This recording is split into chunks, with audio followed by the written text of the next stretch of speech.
pirata que estica sonha em encontrar um tesouro chamado One Piece e ser o rei dos piratas, que na visão dele é a pessoa mais livre do mundo. E na busca pela própria liberdade, ele forma um bando de sonhadores desajustados enquanto luta por justiça e liberdade para os outros também. É o mangá mais vendido do mundo, um dos animes de maior sucesso, e agora o live action tá quebrando recorde pra tudo que é lado. E tá com uma aceitação gigantesca dentro e fora da fanbase, o que é um feito enorme, né? Pensando em como foi a aceitação de outras adaptações de anime, e porque traduzir a estética do One Piece de maneira séria e pontual não parecia ser nada fácil. O Eiichiro Oda, criador desse universo, nos traz uma experiência muito única, num cenário bastante fantástico, lotado de referências da cultura pop e situações bizarras, com pirata que estica, espadachim que usa espada na boca, homens híbridos, monstros marinhos colossais, caracóis vivos como meio de telecomunicação, uma loucura atrás da outra. E o live action sustenta essa loucura toda e consegue transportar muito bem para o universo de carne e osso toda essa criatividade. Desenhos animados, especialmente no ocidente, são frequentemente associados ao universo infantil, e a direção de arte da série brinca com isso, e consegue traduzir a proposta visual do mangá e do anime, abraçando sem medo a estética daqueles filmes infantis com um leve toque sinistro, como Desventuras em Série, por exemplo, com maquiagem bastante teatral, figurinos coloridos com cortes e modelagens bem diferentes,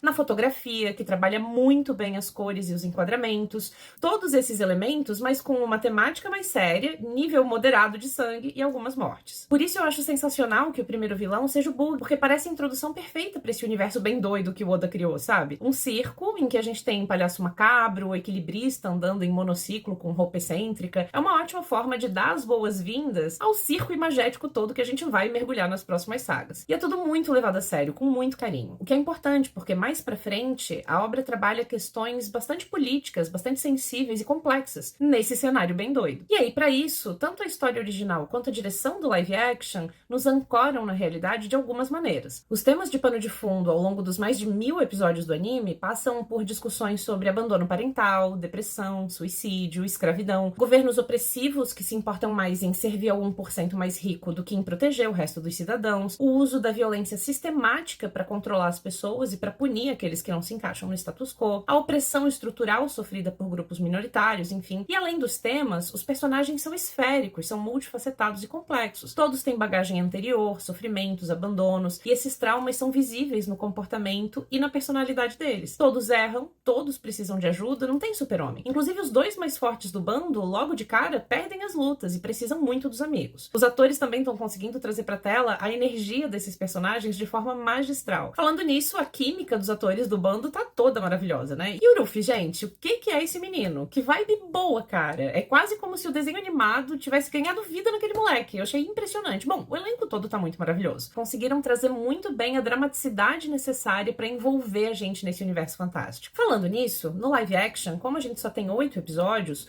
o roteiro acabou condensando bastante as cenas mais importantes, então tá bastante dramático. O que eu acho que é perfeito também para cativar quem ainda não era familiar com esse universo, e principalmente quem tinha medo de assistir 1000 episódios. Mas isso acabou também encurtando um pouco as lutas, né? Eu também acho que isso é por causa do orçamento, porque eles fizeram bastante cena de escuridão em volta, economizaram no cenário, nos efeitos, tem um monte de cena interna. Normal, né, gente? A primeira temporada eles não sabiam se ia render. Rendeu, ainda bem. E tem algumas bobagens, como a espada do Zoro dobrando no meio do rolamento, alguns figurinos da Nami que parecem ter sido comprados no atacadão de beira de estrada, com os tecidos franzidos, marcando sutiã, essas coisas. E aquela cena do Zop, que ele finge que tá morto pra depois levantar e chamar o cara, em vez de pegar ele de surpresa. Eu ainda tô tentando entender aquela cena, mas nada demais também. Já o anime tem vários problemas de representatividade, especialmente em relação à hipersexualização e objetificação e padronização do corpo feminino. Inclusive tem um vídeo fixado no perfil que fala só sobre isso. No live action, os corpos masculinos estão mais padronizados e a Nami não tá sexualizada, ao contrário. Ela tem um peso dramático importante no roteiro. Tanto que o arco dela ficou como o grande final da temporada, né? No anime ela também é fundamental muitas vezes, apesar de a gente ainda poder questionar um pouco essas personagens femininas importantes. A Robin também entra aqui, que são apresentadas na história como possivelmente más, possivelmente sem caráter e que precisam de um grupo de homens pra mostrar o valor delas e resgatar elas delas mesmas. Famosa síndrome de Smurfette. Mas mesmo assim, o passado da Nami é uma história linda de adoção, de sororidade entre 3 mulheres, e sem ela, os chapéus de palha ficariam navegando em círculos no East Blue por toda a eternidade, né?